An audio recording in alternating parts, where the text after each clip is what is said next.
Joining us now is New York Times Kyiv Bureau Chief Andrew Kramer. Andrew, great to speak with you, and set the table for us as we look ahead to this meeting next week. There have been a series of conversations, if not formal meetings, at these international summits. What do you expect to come out of that meeting in Washington should they get together next week? Well, thank you very much for having me on, and I apologize for some of the connection problems here. The peace talks essentially stalled even before the Iran war began. For months now, we've had back-channel conversations, but no real progress. It would be an important step if at this meeting, which is scheduled for next week, we see a suggestion that these talks could move forward with probably the central issue being control of the Donbas region in eastern Ukraine, just as it was in February when they broke off last time. Has there been any movement there from Zelensky? I mean, I remember a year or two ago it was we're going to fight for every inch of territory. Has realism come to Kyiv in the fact that Ukraine does seem to have some momentum at this time, and maybe if they're willing to settle, they know that they can end this? Or is that still not something they're willing to talk about out loud? Well, I think the issue is Ukraine will fight as it has no choice. The issue is, when will Russia settle the war? Country with larger territory, more population, more resources. The talks had held up over a formula for joint political control of the still Ukrainian-controlled portion of the Donbas region, and Putin had insisted and has said publicly that they won't stop fighting until they control this area. And neither side has accepted the compromise of joint control. So I think that right now the war is moving in Ukraine's favor. The momentum and initiative is on Ukraine's side. We have multiple strikes in Russia almost every day, as well as strikes in Ukraine, and the front line has not moved now for months. So the representation had been last fall, the Russian representation, that the Donbas would be captured within 7 or 8 months. This was taken on board by some of on the U.S. side at the meeting in Anchorage and afterward, but that time has now elapsed, and there's been no movement. So it's unclear that Russia could achieve these goals militarily. It's been trying to capture this area for more than 10 years, since 2014, and has not achieved that militarily. There's a window of about 6 months, the Ukrainians believe, while their technological advantage at this stage is still effective before Russia is able to catch up with that. So that's where we're at. It's really a window of Ukrainian advantage, and whether that can be translated into a settlement to stop the war.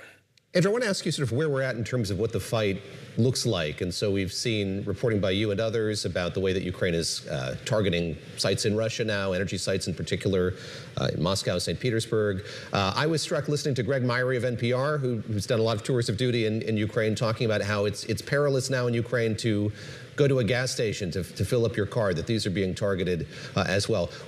What does the war look like on the ground today in terms of sort of how it's being prosecuted, excuse me? Sure. I'm in Zaporizhia, which is in southern Ukraine. It's a city which is often targeted for being closer to the front line. And there are really two wars. There's the battle for control of territory, and there's the air war. And because the ground war has been essentially stalled for more than 2 years now, but really ground to a halt six months or so ago, it's becoming an air war, and both sides are hitting critical infrastructure, military targets, energy sites. So I was just here in Zaporizhia this morning, and we had glide bombs. We had 3 glide bombs come in and target an industrial area of the city.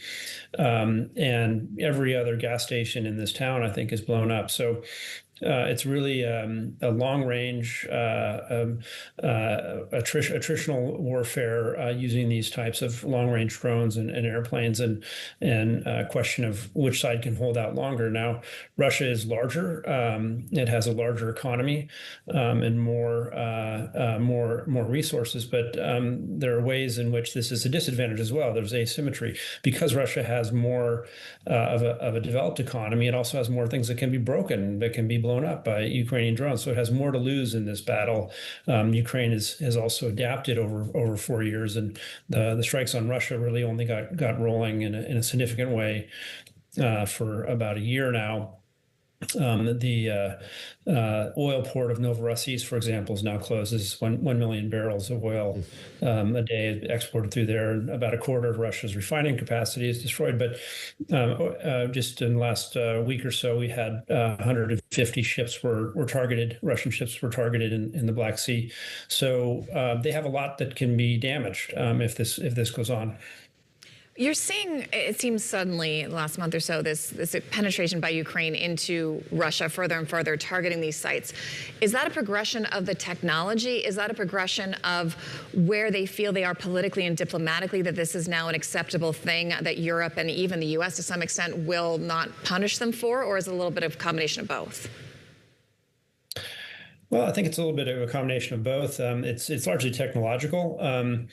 These are Ukrainian-made munitions. They don't need to ask permission to use these.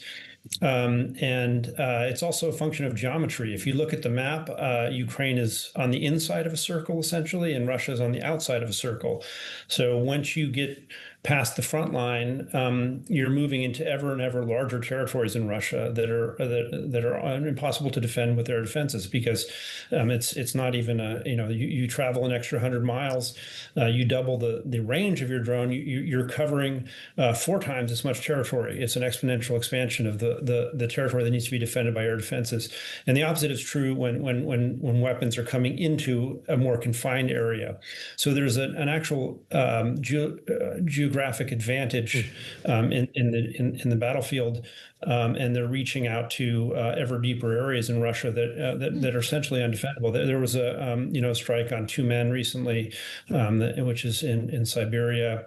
They've hit the Omsk refinery, so the ranges are out well over 1,000 miles, and it's a combination of technological advantage and also relying on their own weaponry rather than donated weaponry where there are restrictions. They have limits, yeah.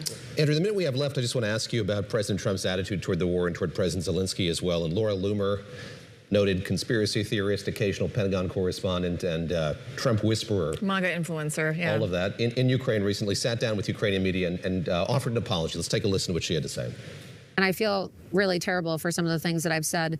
So I would like to apologize on your show to the people of Ukraine for some of the things that I've said about your country, because they've been very kind to me, and I highly doubt that I would be welcomed in Moscow.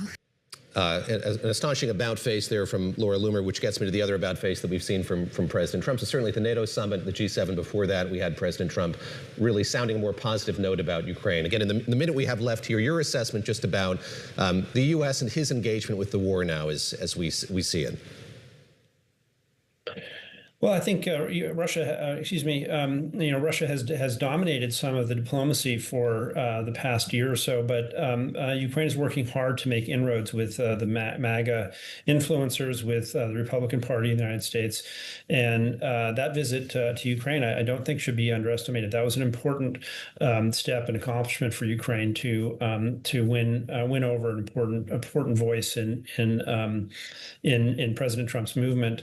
There's also been the actual battlefield shifts have favored Ukraine, and I think this is changing the opinion of changing the views of members of the Trump administration.